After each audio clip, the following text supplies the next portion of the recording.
Ouais. Aujourd'hui, on va parler de l'action.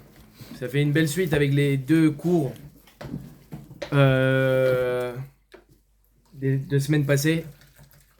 C'est des cours importants.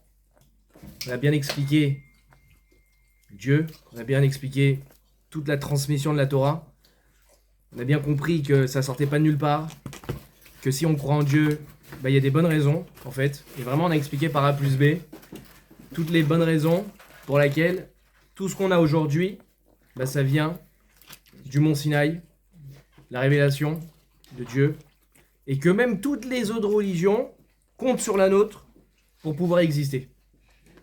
Et c'est pas pour rien. Ok ? Maintenant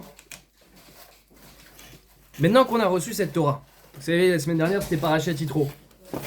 Ouais, on a reçu la Torah dans la paracha, dans la paracha de la semaine dernière. Il y a eu Moshe qui est monté sur le mont Sinaï et il a reçu la Torah et ensuite il nous a transmis cette Torah, tout ce qu'il a appris de Dieu directement. Il y avait 600 000 personnes, comme on a expliqué, enfin 600 000 hommes, donc on était environ 3 millions à être présents, donc il n'y a pas d'arnaque possible. Et on reçoit donc ce texte. Il y a ce qui s'appelle la Torah Shebirtav, c'est la Torah écrite, et il y a la Torah Shebelpe, la Torah orale. La Torah orale, on peut l'expliquer, on peut la traduire autrement. C'est en vérité l'explication de la Torah écrite. Parce que la Torah écrite ne suffit pas. La Torah écrite ne suffit pas. Je vous donne un exemple. Si vous prenez, comment ça s'appelle ? Si vous prenez les lois sur la shrita, vous savez, les lois sur l'abattage rituel qu'on doit faire à chaque fois qu'on mange de la viande. On ne peut pas manger n'importe quelle viande. Il faut une ashgacha, il faut un tampon pour attester qu'il y a bien eu la shrita qui a été faite. Donc il y a plein de lois qui en découlent. Si vous prenez le pasouk, il y a juste écrit qu'il faut manger la viande comme ça a été enseigné. Donc tu cherches. Attends, j'ai loupé un passage. Voilà, dedans je prends le roumache et je cherche. Mais où est-ce que ça a été enseigné ? Je n'en sais rien. Il y a juste écrit qu'il faut respecter la manière dont il faut manger la viande. Mais c'est pas expliqué comment. Alors comment je le sais ? C'est la Torah orale. C'est Moshe, il a reçu. C'est pas écrit. Les tefilines. Il y a écrit quoi ? Il y a écrit Ukshartam liot al yadecha, vayuvet tutafot benenecha. Donc vous accrocherez quelque chose. Il n'y a même pas écrit le mot tefilin. Vous accrocherez à votre bras et vous poserez entre vos yeux. Quoi ? Comment ? À quoi ça ressemble ? Je sais pas quoi. Ouais. Et aujourd'hui, nous on a des tefilines carrés, noirs, avec des parachiotes dedans, avec des passages de la Torah dedans. On a des lanières en cuir, et il y a des tonnes d'halachot, des tonnes de lois, pour expliquer comment se fait la mitzvah des tefilines, qu'on doit faire tous les jours. Mais alors d'où on a ça ? La Torah orale. En fait, Moshe, il n'a pas reçu que ce qui est écrit. À part ça, il a reçu des enseignements à l'oral, et qu'on a posé des questions à Moshe. On a dit, mais Moshe, il y a écrit, vous accrocherez quelque chose sur votre bras et vous poserez entre vos yeux. D'ailleurs, vous savez que les Karaïtes, ceux qui respectent la Torah, ils ne respectent que la Torah écrite, ils mettent les tefilines entre les yeux. Mais j'ai envie de leur dire, pourquoi tu mets les tefilines ? Parce que c'est pas clair dans la Torah de mettre, c'est quoi les tefilines ? Donc eux, ils disent, non, on respecte ce qui est écrit dans la Torah. Si tu respectes dans la Torah, je sais pas, tu poses un papier entre les yeux, tu poses pas des tefilines. Donc même ça veut rien dire. Vous voyez ce que je veux dire ? Ouais. Bon. Donc, tout ça pour dire que la Torah orale, c'est pas qu'elle est nécessaire, elle est obligatoire pour pouvoir appliquer la Torah écrite. La Torah écrite, c'est pas que les grandes lignes, mais c'est un langage très implicite. Et donc on a besoin de la Torah orale, et dans la Torah orale, on a la Mishnah, on a la Gemara, on a la Halacha, plein de choses qui découlent de tout ça. Ok ? Très bien. Là-bas. Maintenant, il y a un truc qui m'intéresse.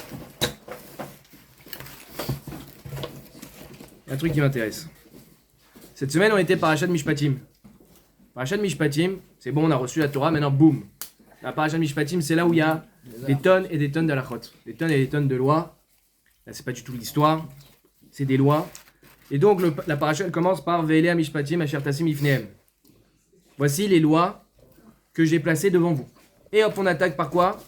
Ki tikne evet divri. Lorsque tu achèteras un serviteur juif, un esclave juif. Très bien. C'est quoi des mishpatim? C'est quoi ces lois? Parce qu'il y a aussi ce qu'on appelle les chukim. Ça veut dire aussi loi. C'est des lois aussi. Alors la différence, c'est que une loi qui s'appelle chok, c'est une loi que par définition n'est pas compréhensible. Il y a comme ça une quantité de lois que Dieu il te dit d'emblée, celles-là laisse tomber, tu vas pas les comprendre. Elles existent. Par exemple, Shiloh Haken, la mitzvah de prendre les oisillons et de renvoyer la mer avant. Il y a la mitzvah de Para Adoma, la vache rousse pour purifier. Il n'y a pas d'explication. Et ça s'appelle des chok. Par définition, c'est un dogme. Ok? Pourquoi Dieu nous a fait des dogmes? C'est aussi pour apprendre à écouter Dieu parce qu'il te l'a dit. Faut savoir se soumettre. D'accord? Mais il y a ce qu'on appelle les mishpatim, c'est aussi des lois. Et ça, par contre, on est censé les comprendre. On est censé pouvoir comprendre les mishpatim. D'ailleurs, la Gemara, elle en parle. On va étudier et on va chercher à comprendre, on va analyser. D'accord? Sauf que, c'est très étonnant. Parce que moi, j'ai un pasouk qui me dit, donc voici les mishpatim, donc voici les mitzvot, voici les lois, les ordonnances que vous pouvez comprendre. Et on commence par une mitzvah qui s'appelle Eved Ivri. Et si vous regardez les détails de la mitzvah de l'esclave juif, on se rend compte que, non, il n'y a rien de logique. Est-ce que tu aurais pu deviner qu'un esclave juif, c'est maximum 6 ans? Est-ce que tu aurais pu deviner que si au bout de 6 ans, il veut rester chez toi, tu dois lui poinçonner l'oreille et il restera chez toi que jusqu'au Yovel, que jusqu'à la 50e année? Ça ne se devine pas, ça. Donc, où elle est la halakha claire, s'il te plaît? Où elle est la halakha claire? Est-ce que vous comprenez ce que je dis? On me dit, voici les lois que vous allez pouvoir comprendre. Et hop, on attaque avec la première mitzvah qui est citée, avec une mitzvah dont les lois, les détails ne sont pas clairs. Ne sont pas clairs. Alors qu'est-ce qu'on fait avec? Bon, regardez, je vais laisser pour l'instant cette question en suspens. Avant de parler justement en particulier les lois qu'on peut comprendre, j'aimerais déjà m'intéresser au domaine de l'action dans la Torah. Parce que on aime bien s'intéresser au côté philosophique, au côté réflexion. Pourquoi on aime bien? Déjà parce que c'est intéressant. Et puis d'une certaine manière, c'est peut-être plus facile. Pourquoi? La philosophie, ça reste à l'état abstrait. On réfléchit, on analyse, on philosophe, on en discute, on débat. Mais en fin de compte, après je rentre chez moi et je suis le même homme. Je veux dire, j'ai pas changé mon quotidien. Donc on papote, vous savez, les Français et puis même en général, on aime bien débattre. Bien sûr, c'est intéressant le débat. Mais des fois, on débat, des années même, et il se passe rien. C'était sympa, c'était intéressant. On a opposé deux avis. En fait, en fin de compte, les deux camps ont campé sur leur position. Et il sort pas grand chose de ça.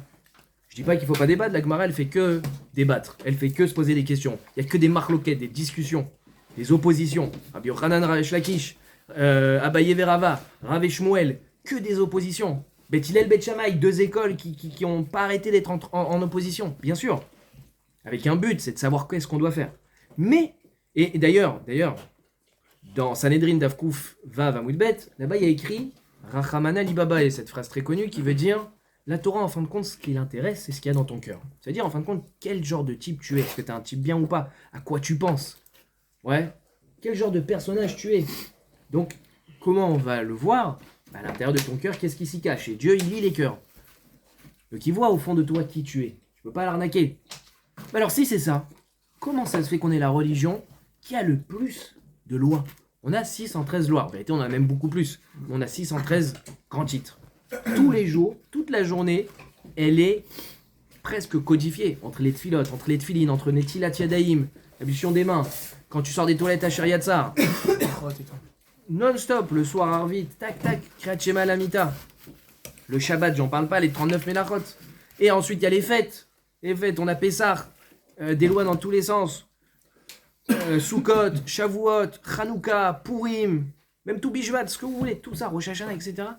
On en a dans tous les sens. Et encore aujourd'hui, on n'a pas le Beth Amikdash, donc on peut pas tout pratiquer. Vous imaginez tout ce qu'on a? Moi, j'ai envie de dire à Hachem, mais Dieu, regarde, moi, je suis un type bien.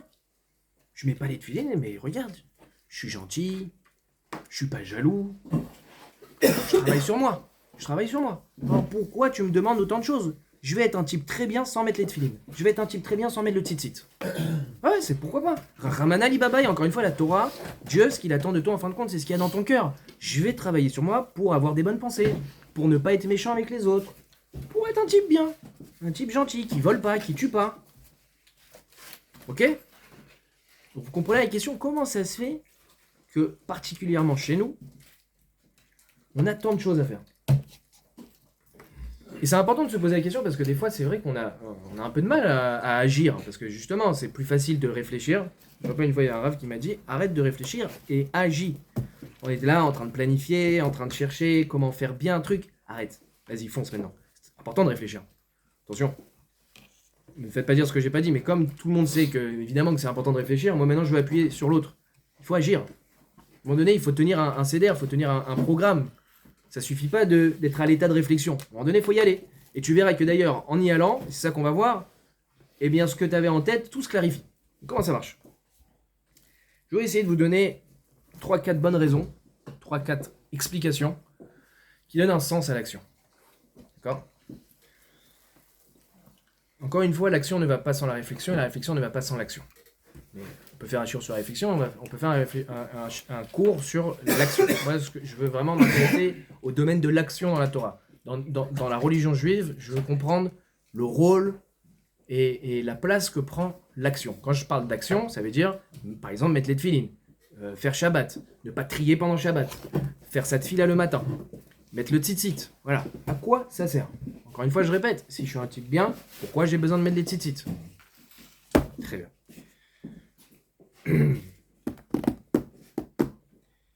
Déjà, on avait déjà parlé de ça une fois. La base de base. Vous savez, j'avais fait un cours une fois sur être preneur ou être un donneur. Le monde se divise en deux styles de personnes. Il y a les preneurs et il y a les donneurs. Et les gens qui sont là pour profiter des autres. Il y en a qui sont là à se poser la question, comment je peux rendre service? Comment je peux être utile à la société? Comment je peux être utile à mon prochain? Et évidemment, il faut être dans l'équipe des donneurs.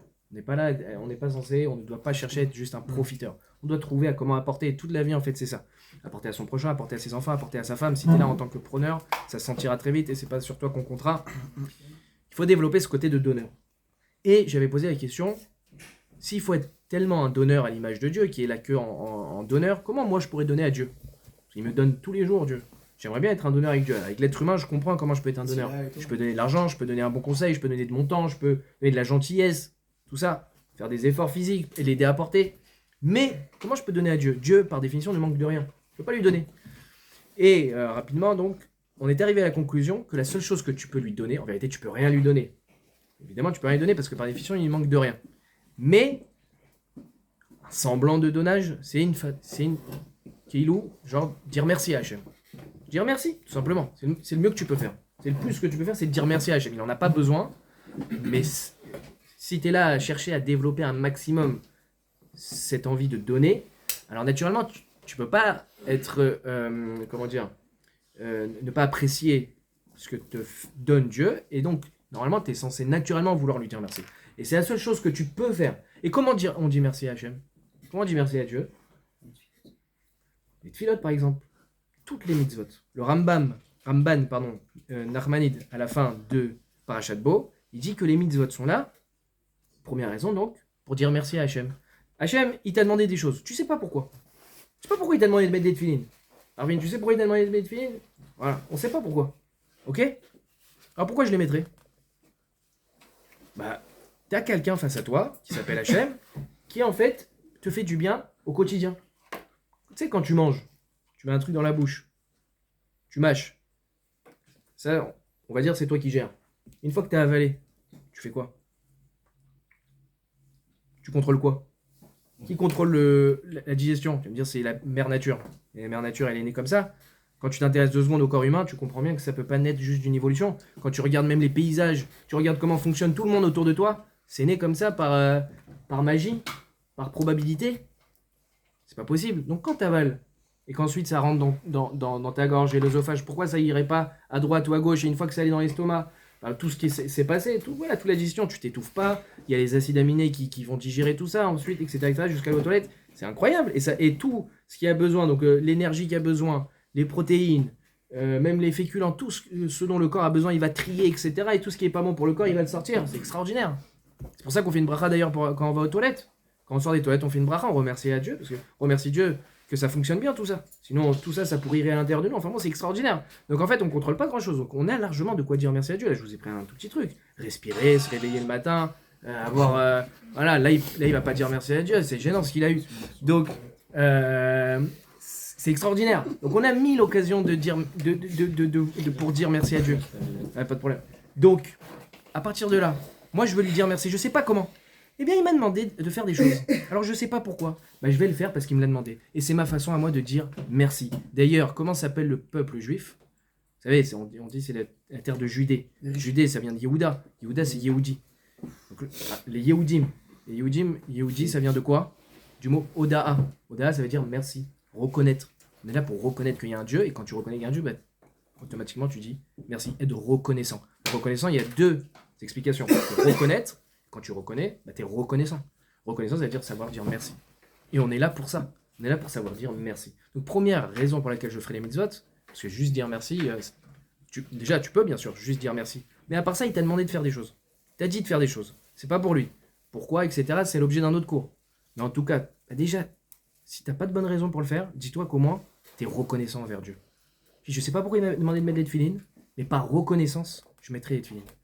Je sais pas pourquoi il m'a dit de mettre des tzitzit. Par reconnaissance, je mets des tzitzit. Et comme ça, tu développes en toi cette notion d'être un donneur. Bien qu'encore une fois, Dieu n'a besoin de rien. Question? Est-ce que les mitzvot, par exemple, c'est lié aussi au fait que par exemple, nous, on reçoit plein de entre guillemets, comme si on reçoit 1 million d'euros. Et pour pas qu'on ait honte, alors on rembourse un peu 1000 euros par-ci, 1000 euros par-ça, entre guillemets à Dieu, parce qu'en fait, on veut pas trop avoir honte, même plus tard, après, au monde futur. Tout à fait. On peut avoir honte, quoi. Dans le cours là, du merci, c'est le pain de honte. C'est le pain de honte. Je développais aussi cette idée. Mais je vais pas développer maintenant cette idée. Mais en tout cas, c'est une première chose. Rapidement, ouais. Mais pourtant, c'est quand on se sent le mieux qu'on fait moins attention à Dieu. Quelque part. Tout à fait. C'est la parabole de l'histoire où il y a des gars qui sont en bas d'un immeuble. Pourquoi? Parce qu'il y a des billets de banque qui tombent. Donc ils courent tous. Et il y a des billets de banque en bas d'un immeuble. Bam, bam, on voit des billets. Tout le monde accourt pour ramasser les billets, vous savez. Forcément. Et puis d'un coup, au bout d'un moment, ils se prennent des pierres. Et c'est là qu'ils lèvent la tête. Oh, oh, oh. En fait, il y a un gars là-haut, il dit putain, alors je vous envoie des billets de banque, personne ne lève la tête. Là, je vous envoie des pierres, vous vous plaignez. Ah ouais, faut savoir lever la tête. Tu as des bontés tous les jours, lève la tête 2 secondes. Rends-toi compte. Alors, à un moment donné, peut-être Dieu il t'envoie des pierres pour que tu te rappelles qu'il y a quelque chose. Parce que quand tu reçois des pierres, là, tu vas commencer à te plaindre. C'est bon, maintenant tu te plains, maintenant tu t'intéresses à moi. Ah Dieu, pourquoi tu me fais ça? Ouais, mais ça fait 6 mois, tout va bien pour toi. Tu t'es pas interpellé, tu m'as pas dit merci beaucoup pour tout ce que tu me fais, Hachem. Par contre, quand tu as des problèmes, c'est vers moi que tu te tournes. C'est rigolo ça. C'est ça l'idée. Mais c'est pour ça qu'il faut pas oublier. Donc c'est ça que je suis en train de dire. Pour ne pas oublier, première chose, mets les tefilines par reconnaissance. Tu dis merci à Hachem, tu m'as demandé de mettre les tefilines, je sais pas pourquoi, mais je veux être reconnaissant envers tout ce que tu me fais. Oui, alors je me lève le matin, je fais la tefila. Alors justement, première raison pour laquelle je fais les mitzvot, c'est pour ne pas oublier, pour dire merci, justement. T'as tout compris. C'est la question. Là, je réponds à cette question exactement. C'est pour ne pas oublier, pour toujours avoir la tête dirigée vers le haut. C'est la raison de la kippa aussi. Faut pas oublier qu'on a Hachem sur la tête, mais des fois la kippa on est tellement habitué qu'on oublie.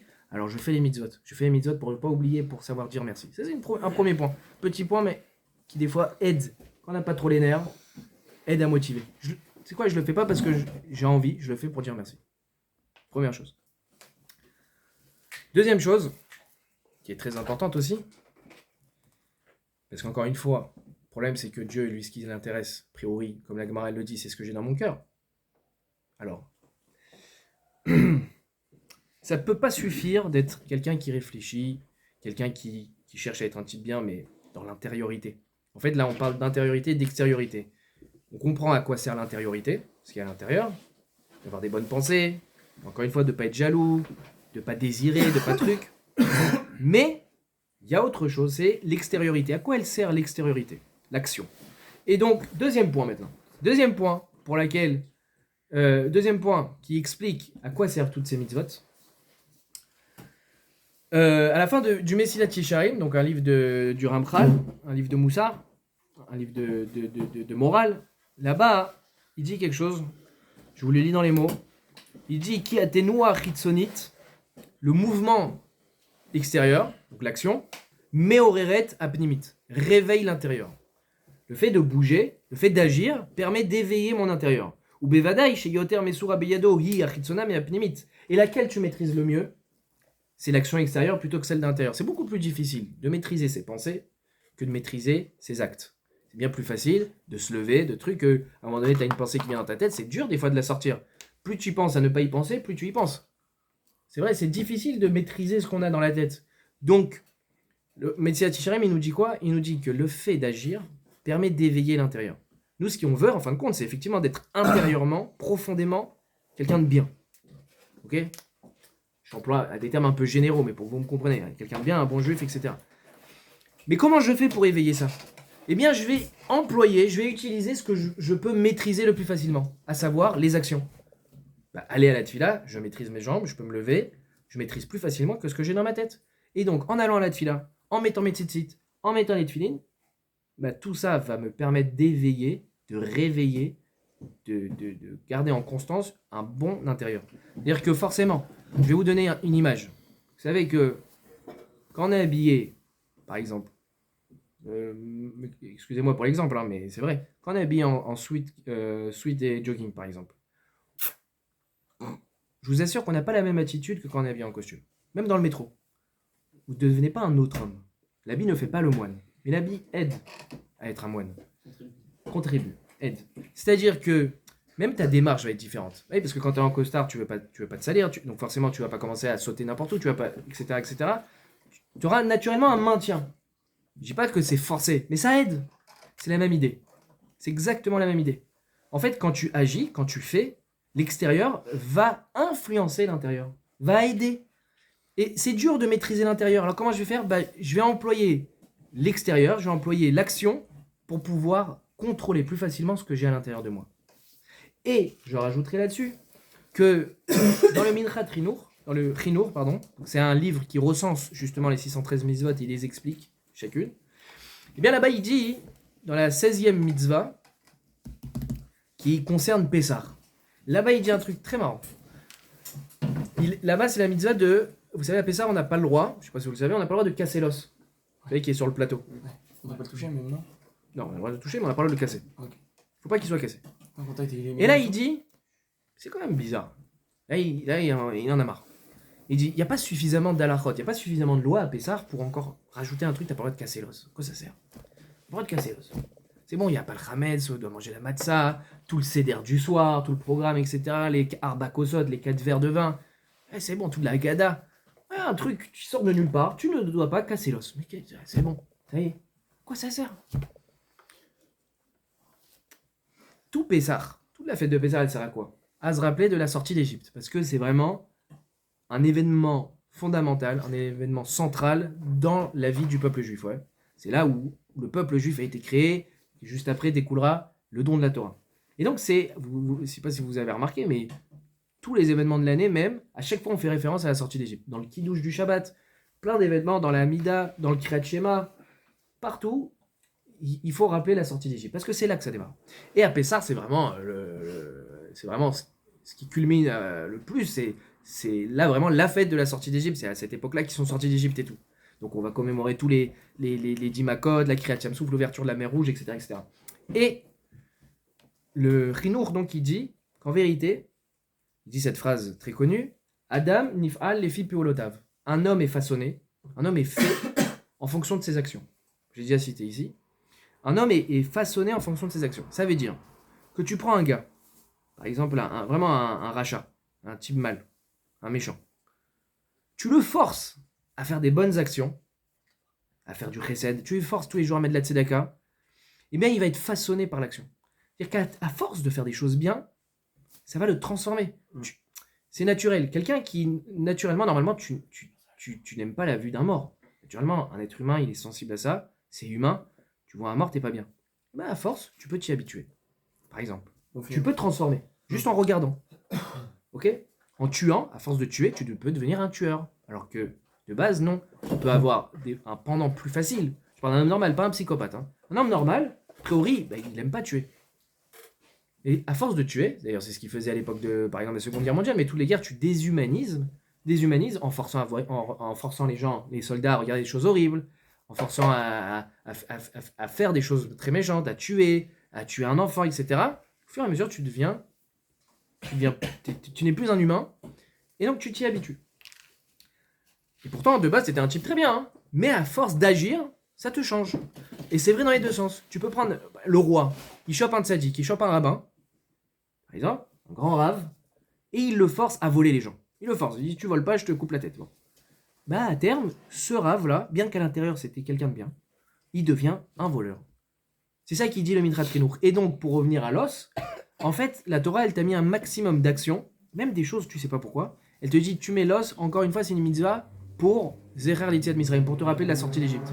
Donc en vérité, elle te dit, plus tu as de mitzvot qui te rappellent la sortie d'Égypte, plus tu deviens une personne qui a en tête la sortie d'Égypte. Parce que l'homme, il est façonné par l'action. Donc elle va te mettre un maximum de mitzvot. C'est pour ça que Pessah est très codifié. Parce qu'il faut avoir à tout près en tête et il faut que ça t'accompagne toute l'année, cette sortie d'Égypte. D'accord? Donc, ce que je suis en train de vous dire, c'est que l'action, faire, même si c'est l'intérieur qui compte, mais comment à l'intérieur tu vas le changer? C'est en faisant. Ça va aider au changement. Ça va t'aider à devenir quelqu'un de bien. Donc, quelqu'un qui ne sait pas pourquoi il met les tefilines, qui comprenne que plus tu fais des choses bien, même si tu ne les comprends pas forcément, et plus tu les fais, plus tu changes en bien.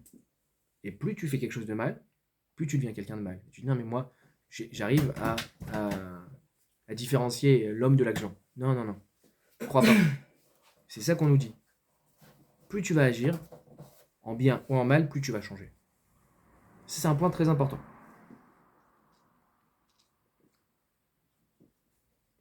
C'est aussi parce que quand tu agis, en fait, tu penses à ce que tu fais.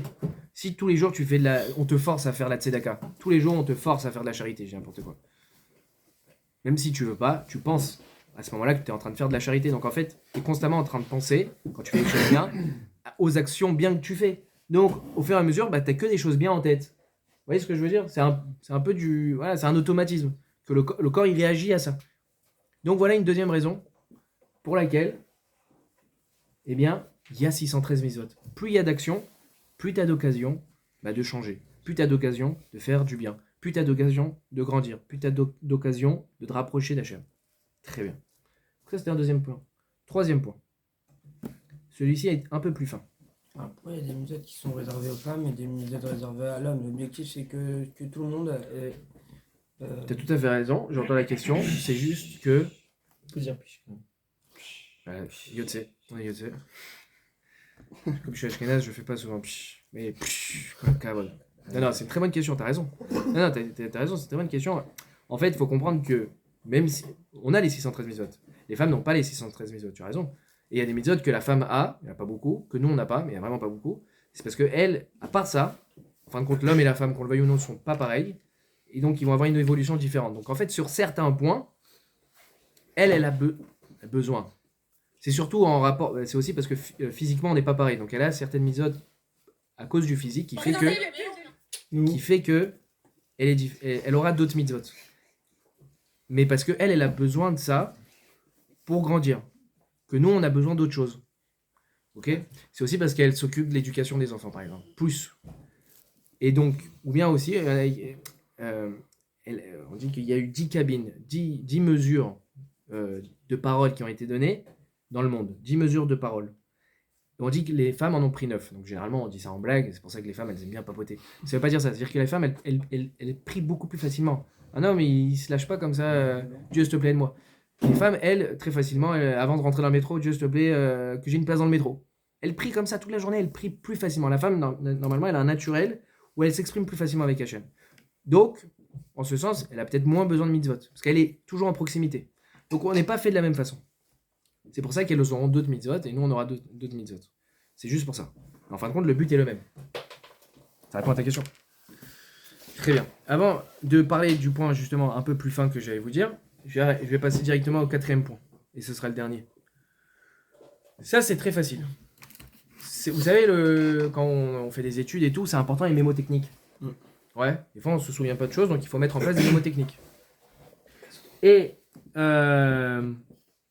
on voit dans la Gemara parfois qu'on nous raconte des histoires avec beaucoup de détails. Par exemple, il y a une histoire dans Kiddushin où il y a Shmuel, il raconte une histoire et il dit, tu sais, c'était à ce moment-là où tel Tana, il avait un pied sur le petit muret et un pied au sol. Alors, en mode, il était posé à l'américaine comme ça. Et tu te dis, mais pourquoi il raconte ça? Pourquoi il raconte ce détail dans l'histoire? On s'en fiche. Si c'est pour une halakha, qu'est-ce que je m'en fiche comment le Rav était positionné? Et en fait, c'est un mémo technique de la halakha. Et en vérité, c'est pas ça qui nous intéresse. Mais tu utilises un petit détail qui est un peu marquant comme ça, qui va te permettre en vérité de te rappeler de la halakha. Donc les moyens mémotechniques sont importants. Mais en vérité, il faut prendre l'action comme un moyen mémotechnique. Des fois, tu oublies un peu, tu n'es plus dans le coup, tu penses pas à Hachem, t'es, je sais pas, t'es moins conscient de ce que tu dois faire ou de qui tu dois être. En fait, l'action va te le rappeler. Quand tu vas écrire, forcément, ça te rappelle tes juifs, par exemple. C'est aussi bête, voilà. Ça va te rappeler. C'est des moyens mémotechniques. À force de le répéter, tu peux pas oublier. Tu peux pas oublier que tu fais Shabbat, quand tu allumes les bougies de Shabbat, tu peux pas oublier que c'est Shabbat. Tu fais comme ça des moyens mémotechniques. Donc, quatrième raison, en vérité, qui est très simple, c'est des moyens mémotechniques. Très bien. Je pense que l'autre point, je vais le laisser de côté. Il est un peu plus fin. Et voilà, déjà, on a déjà 4 bonnes raisons. Dire merci. Donc, je sais pas comment dire merci à Hachem. Et qu'est-ce que je fais? Je fais les mitzvot pour lui dire merci. Deuxième point, l'homme, il est façonné par ce qu'il fait. Ok? Donc, même si je suis pas quelqu'un de bien, dans le fond, à force d'agir dans le bien, je vais devenir quelqu'un de bien. Quatrième point, c'est le moyen mémotechnique. C'est de ne pas oublier, en fait. Pas oublier, donc, à chaque fois que j'agis, j'oublie pas. Très bien. Et donc, en fait, il ne faut pas se méprendre. Comme j'ai dit au début, il ne faut pas se tromper. Dans la religion juive, il y a l'action qui est importante, mais regardez les armoires qu'on a, vous comprenez que la réflexion est très importante. C'est-à-dire que Hachem, il ne veut pas que tu t'arrêtes à ça. Vous savez, j'entends souvent des gens qui disent « Moi, tant que je ne comprends pas, je ne le fais pas. » C'est une grave erreur. Je comprends que des gens se disent ça, mais c'est une grave erreur. Ils ont dit Naaseh Venishma, quoi. Naaseh Venishma, Hazak. C'est pas comme ça qu'on fonctionne, parce qu'il y a des choses tu comprendras peut-être jamais. Alors quoi, alors tu fais pas? Si tu comprends pas pourquoi tu fais Shabbat, tu fais pas? Mais déjà, on a vu que l'action te permet même de comprendre mieux. On a dit que ça façonne la personne. Faire Shabbat, peut-être qu'au fur et à mesure de faire Shabbat, même si t'as pas étudié tout le sujet de Shabbat, fais-le, ça va t'aider. Tant que t'agis pas, ça peut pas te pénétrer. Le corps, il doit agir. Hachem, il a pas fait un corps pour s'amuser. Hachem, il a fait un corps parce qu'il veut aussi de l'action, il veut aussi de la matérialité dans tout ça. Ouais.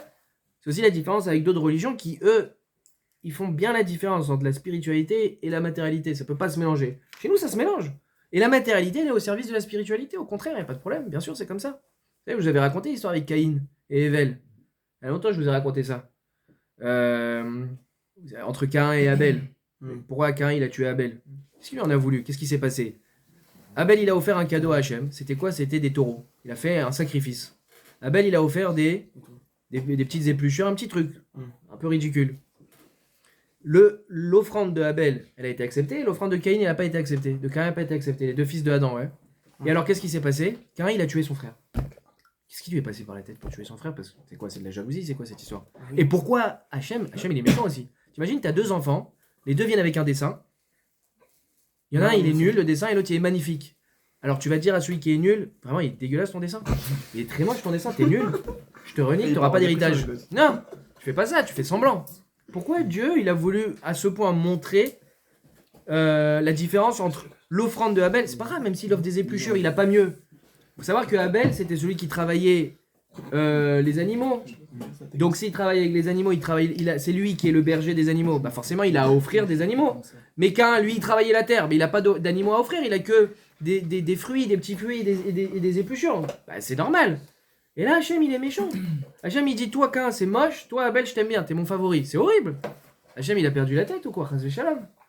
Et deuxième chose, comment ça se fait que Cain, on vient à tuer son frère? On parle pas de chahutage, on parle de tuer son frère. D'accord? On est à la 2e génération. Il y a Adam, et boum, il y a les enfants. Premier meurtre, 2e génération. Elle est belle, la civilisation. C'est prometteur. Qu'est-ce qu'il a eu peur de quoi, Cain? Bah, ok. Bon, t'en veux à Hachem, énerve-toi contre Hachem, ne tue pas ton frère, c'est pas de ta faute si Dieu il a préféré. C'est pas de sa faute si Dieu il a préféré l'offrande de Abel, c'est pas grave. Bon, enfin, tu peux pleurer, on est triste pour toi, mais pourquoi t'en veux à ton frère? T'as qu'à en vouloir à Dieu, encore une fois. Il faut bien comprendre ça. On avait expliqué que Caïn, en fait, il y a un vrai problème dans ce qu'il a fait. Hachem, il a voulu clarifier les choses. Ce qu'a fait Caïn en offrant des petites épluchures, c'est un vrai problème. Parce que Caïn, il avait compris quelque chose d'important. C'est vrai, il a compris ce que je vous ai dit dans la Gemara, que Rachamana Libaba, et ce qui compte, c'est dans le cœur. Donc en vérité, Caïn, il s'est dit quoi? Qu'importe, si j'offre des fruits, si j'offre de l'or, si j'offre des animaux à Dieu, Dieu, il va pas manger. Il a besoin de rien. Ce qui compte, c'est l'intention. Vous savez, quand on offre un cadeau, je t'ai offert une chaussette, ce qui compte, c'est l'intention. Ah, ça fera pas plaisir. Mais Caïn, il s'est dit que Dieu, c'est pas un homme. Donc, entre guillemets, si je lui offre des chaussettes, ce qui compte, c'est toute l'intention que j'ai mis, tout l'amour que j'ai mis dedans, etc., etc., vous voyez. Et il a vu Abel, son frère, offrir des taureaux. Et là, il s'est dit, mais mon frère, c'est un renégat. Mon frère, c'est un renégat. Il croit que Dieu, il a besoin de vaches. Il croit que Dieu, c'est un être humain. Il croit que Dieu, il va se faire un bon festin là-haut avec ses vaches.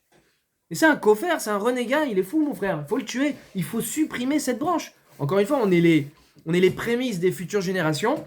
Eh bien, là, j'ai bien compris que la filière Abel serait une catastrophe. C'est des renégats. Ils croient que Dieu a besoin d'une vache. Bah, t'es un fou, je te tue. Et Hachem, il a voulu montrer. Il dit non. Caïn, c'est toi qui te trompes. Bien sûr, t'as raison. Que l'intention, que ce que t'as dans ton cœur, la kavana, ça s'appelle dans la Torah, c'est la pensée. Quand tu fais une mitzvah, tu dois avoir une kavana. Bien sûr que c'est essentiel, bien sûr que c'est central. C'est obligatoire. Si tu fais une mitzvah et en même temps tu penses, je sais pas, à Yeshua, à Jésus, c'est un problème. Effectivement, c'est un problème. Ça risque d'être un problème. T'as raison. Ce que tu penses au moment de ta mitzvah, c'est très important. Ce que tu penses dans ta journée, c'est important. Mais, il y a quelque chose que tu n'as pas compris, c'est qu'il y a l'action. On ne fait pas ce qu'on veut. Quelqu'un, encore une fois, qui se dit, moi, je ne fais pas Shabbat, mais j'aime Dieu quand même. Alors, c'est très bien, mais non, tu es pas dans ce que Dieu t'a demandé. C'est pas que ça qu'il t'a demandé Dieu. Dieu, il t'a demandé de l'aimer, ou exprimez-le comme vous voulez. Encore une fois, je dis des phrases un peu larges comme ça. C'est pour simplifier l'histoire. Vous avez compris ce que je veux dire. Il attend quelque chose de nous, mais d'une certaine manière. D'accord ?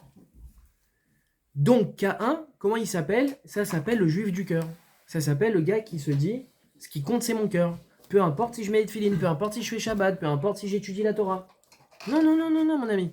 Juif du cœur, ça ne marche pas. Tu peux pas dire, par contre, je précise, tu peux ne pas connaître et donc faire ce que tu connais. Et au fur et à mesure, il faut chercher à avancer. Il y a une différence entre quelqu'un qui connaît et qui dit, moi je fais pas Shabbat, mais j'aime Dieu quand même, et quelqu'un qui connaît pas Shabbat et qui dit, j'aimerais bien connaître un peu plus et faire. C'est pas du tout le même niveau. Vous voyez ce que je veux dire? Il y a des gens qui n'ont pas la chance, qui n'ont pas connu, qui n'ont pas tout. Quand j'étais plus jeune, je ne savais pas tout. Donc il y avait certainement des erreurs que je faisais, évidemment. Mais au moins, on cherche à avancer, on cherche à connaître. Voilà, on vient à un cours de Torah, c'est magnifique. On s'intéresse petit à petit, évidemment, mais c'est toute la vie. De toute façon, on a 0 ans. C'est pour ça aussi que Dieu, il a fait la différence entre l'être humain et l'animal. L'animal, au bout d'un quart d'heure, il marche déjà. Le cheval, s'il ne marche pas au bout d'un quart d'heure, il est foutu. Les loups, pareil, etc. Tous les animaux, eh bien, ils sont quasiment autonomes au bout de quelques heures ou quelques jours. Alors que, vous voyez, un bébé être humain, il est nul. Hein, je vous le dis. Hein. Moi, ma fille, elle a 3 mois, elle est incapable. Elle n'a rien. Elle ne sait pas se laver, elle ne sait pas se nourrir.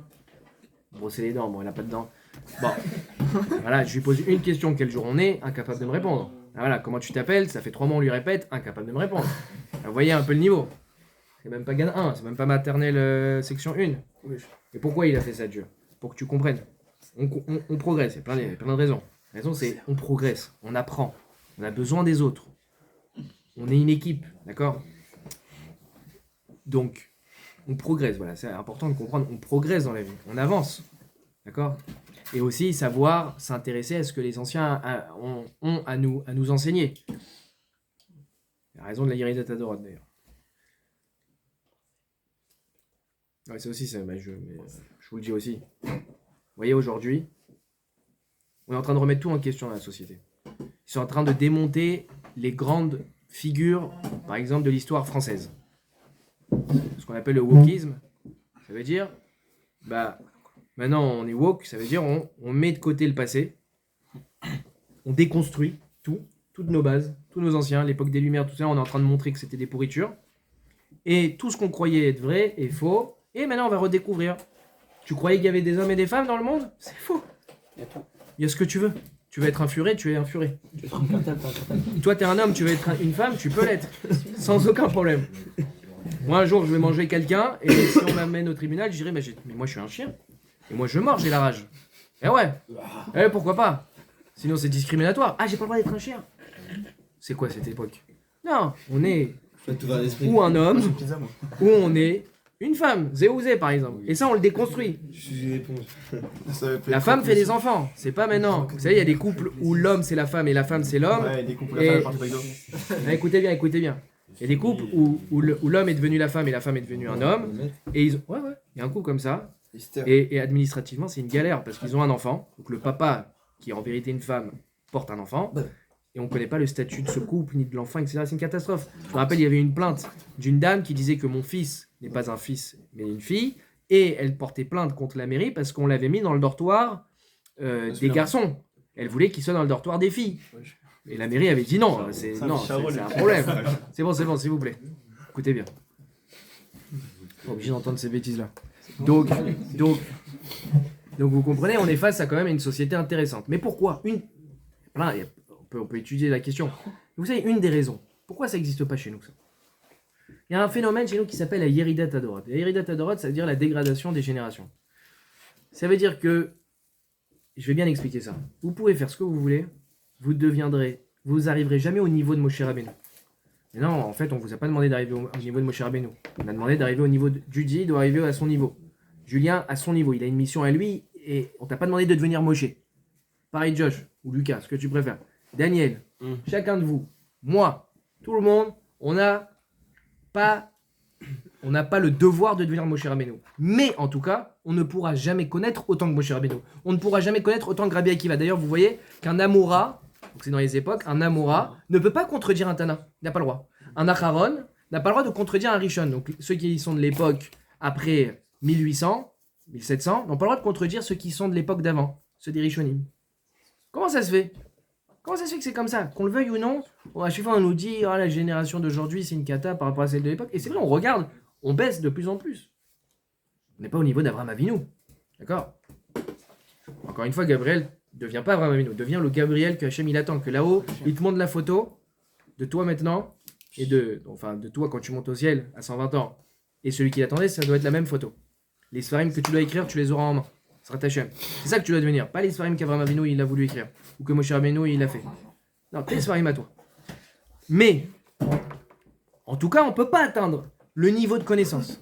Rabbi Yochanan ben Zakkai, si je vous citais tout ce qu'il savait, on n'en finirait pas. La Gemara, elle raconte, tout ce qu'il connaissait, c'était le plus petit talmide de Beth Hillel. Sur les 90 talmidim que Beth Hillel il avait, le plus petit c'était Rabbi Yochanan ben Zakkai.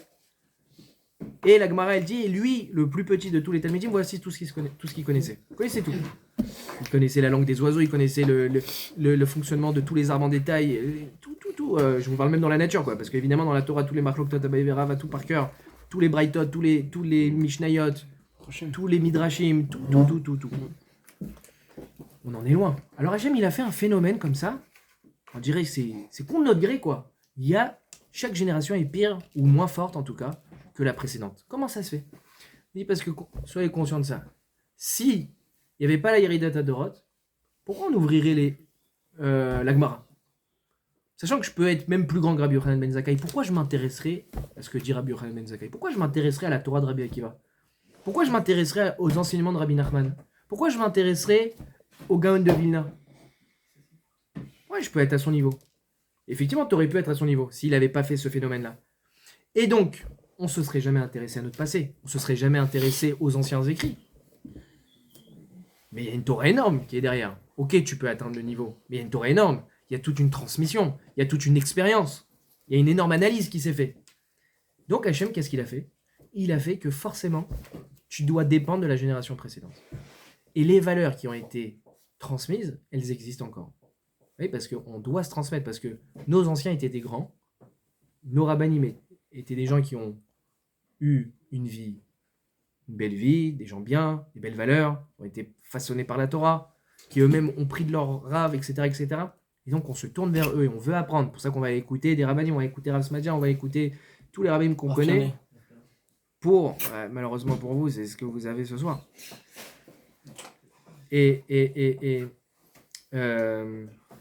Donc c'est ça qu'il faut être conscient de ça.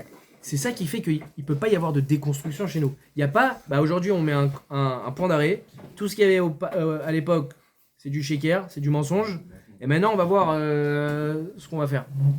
Non. Alors que le wokisme, c'est en particulier, entre autres, c'est ça. C'est remettre tout en question le passé, parce que nos prédécesseurs, bah, on ne sait pas ce qu'ils valaient, on ne sait pas qui c'était, on ne s'intéresse plus. Non, c'est fini. Tous les grands, c'est fini. Vous comprenez le problème de ça? Évidemment que les époques précédentes, je parle chez les non-juifs, ils ont fait des erreurs, évidemment. Et mais chez tout le monde, il y a eu des erreurs. Mais il y a quand même des valeurs qui se transmettent. Ils n'ont pas tout faux. C'est dommage de tout effacer, de tout brûler. Il y a des choses qui sont vraies, il y a des choses bonnes, il y a des choses mauvaises. Ok, à l'époque, il n'y avait pas les droits de l'homme, il n'y avait pas la déclaration des droits de l'homme, il y avait la monarchie.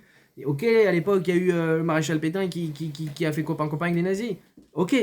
Enfin, je suis pas en train de banaliser, c'est une catastrophe, tout ça, ce que vous voulez. Donc il y a eu des gens mal, il y a eu des mauvaises idées, mais il y avait des valeurs, il y avait il y avait la famille, il y avait la patrie, voilà, le patriotisme, c'est une valeur importante dans une société, très importante. Ils se rendent pas compte, les Français. Moi, je suis plus patriote que la majorité des Français, je pense, c'est important. C'est important. Ça se perd. Pourquoi? Le wokisme. On brûle tout ça. On brûle tout ça. Et nous, on brûle pas ça, pourquoi? On est dépendant.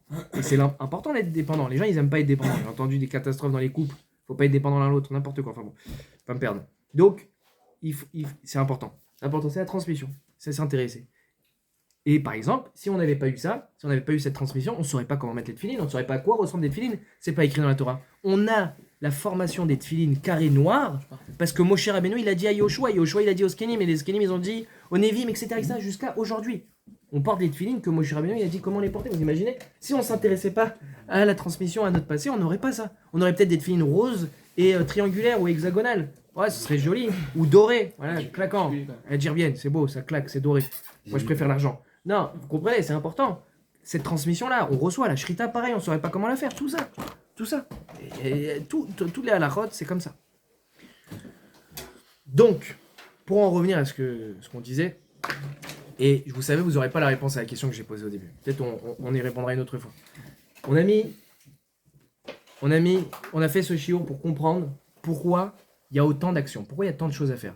Pourquoi on n'est pas une religion juste... Vous voyez, les autres religions, bon, je suis désolé de parler des autres religions, mais c'est pour imager. C'est pas que les autres religions m'intéressent, c'est pour imager. Vous voyez que dans le christianisme, il n'y a pas beaucoup de choses à faire, ça se perd. Il n'y a pas beaucoup d'actions, ça se perd. Parce qu'il n'y a pas beaucoup de pratiques dans le quotidien. Dans la religion chrétienne, il n'y a pas beaucoup de pratiques. Il y a un peu, mais pas beaucoup. Et donc, c'est des choses qui vont se perdre. Ça s'oublie. On a dit que c'est un moyen mémotechnique, on a dit que c'est quelque chose qui te permet de te façonner. L'extérieur influe sur l'intérieur, il faut retenir ça. Donc quelqu'un qui ne sait pas pourquoi il fait 613 mitzvot, il ne sait pas pourquoi il met fini, il ne sait pas pourquoi tout ça, pourquoi Shabbat ça pourrait lui apporter, qui comprenne que en faisant, ça va l'aider intérieurement. Commencer à agir, commencer à se lever, commencer à mettre, commencer à apporter un tzitzi, tout ça façonne la personne. Et même là, décrire comme ça, c'est quoi le changement, c'est quoi le truc, je peux pas. Comme le goût du vin, comme le goût du coca, voilà, attention, c'est quoi le goût du coca, tu peux pas me le dire. Je peux pas te le dire, faut que tu goûtes. Et là, quand tu auras goûté, tu sauras. Quand tu auras mis les tzitzit 1 mois, 2 mois, peut-être tu vas sentir quelque chose, peut-être tu vas mieux comprendre, peut-être ça va te rapprocher d'Hachem, etc., etc. Ça va te façonner. C'est comme ça qu'on fonctionne. L'action permet d'agir, permet d'avancer, permet de comprendre, permet de faire changer l'intérieur. Et c'est ça qu'on veut. Ok? Est-ce que c'est clair? C'est clair. Est-ce qu'il y a une question? S'il n'y a pas, je suis content. Magnifique. Alors, Shavuot Tov. Ah ouais. Est-ce que les choses qu'on savait pas que c'était assaut Ah. Jusqu'à genre 58 ans. Comment on fait? Alors attends. Shavuot Tov ou Mazal